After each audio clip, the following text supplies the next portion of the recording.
Bonjour à tous, aujourd'hui on va résoudre des problèmes qui font appel à la proportionnalité. Alors ici c'est un problème de contrôle de maths.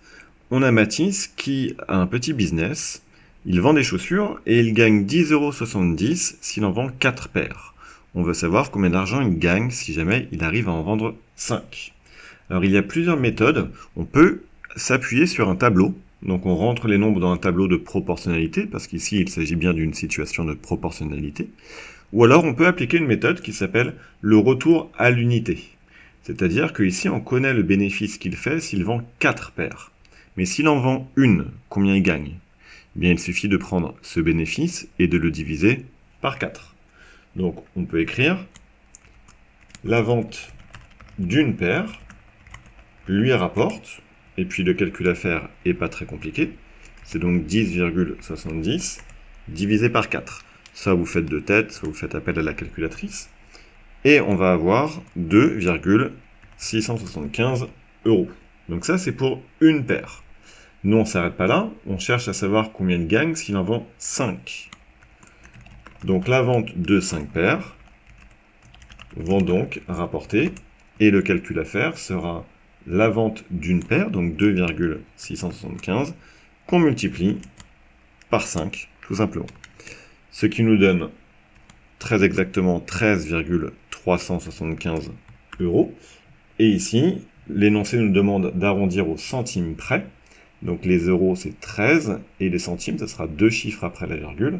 Donc on peut dire que c'est environ égal, avec le symbole environ ici, à 13,38 €.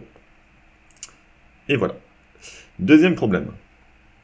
Léo veut rejoindre ses amis à Disneyland en scooter, mais l'essence coûte cher. Et oui. Il habite à 73 km de Disney, et son scooter consomme en moyenne 6,6 litres pour faire 100 km. Aujourd'hui, l'essence est à 1,3 € par litre. Donc combien d'argent au centime près est-ce que le trajet aller-retour va coûter? Donc on sait qu'il doit faire 73 km. Et son scooter consomme 6,6 litres pour faire 100 km. Donc pareil, on peut utiliser la technique du retour à l'unité pour savoir la consommation du scooter, non pas pour 100 km, mais pour faire 1 km. Donc pour cela, on va écrire le scooter consomme pour faire 1 km, et le calcul, ça va être la consommation pour 100, donc 6,6 litres, divisé par 100. Tout simplement. Et donc cela nous donne 0,066. Une division par 100, c'est facile. Donc ça, qu'est-ce que c'est? C'est le nombre de litres d'essence qu'on utilise pour faire 1 km. Et lui, il doit en faire 73 pour aller à Disney. Donc pour aller à Disney,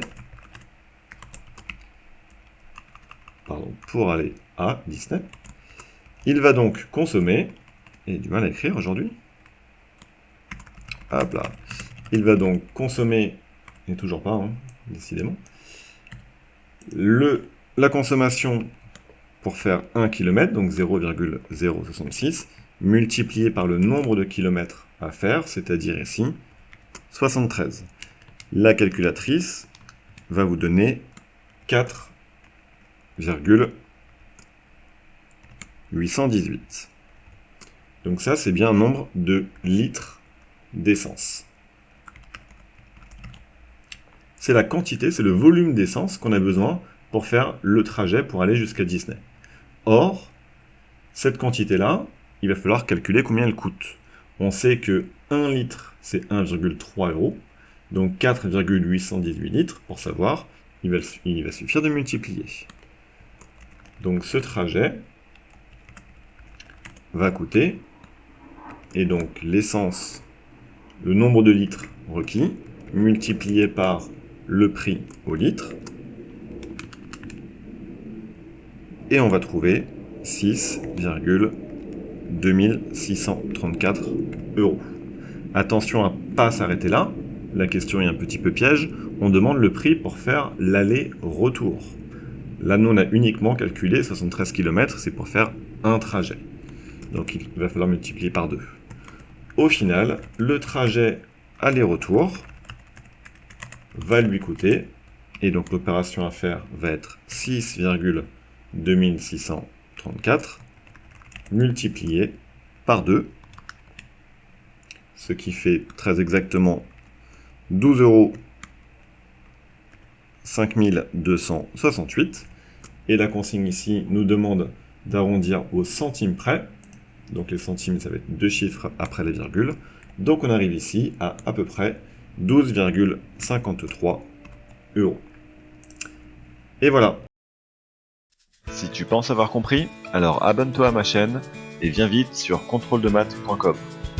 Tu y trouveras toutes mes vidéos, des cours et des exercices aléatoires corrigés. À bientôt!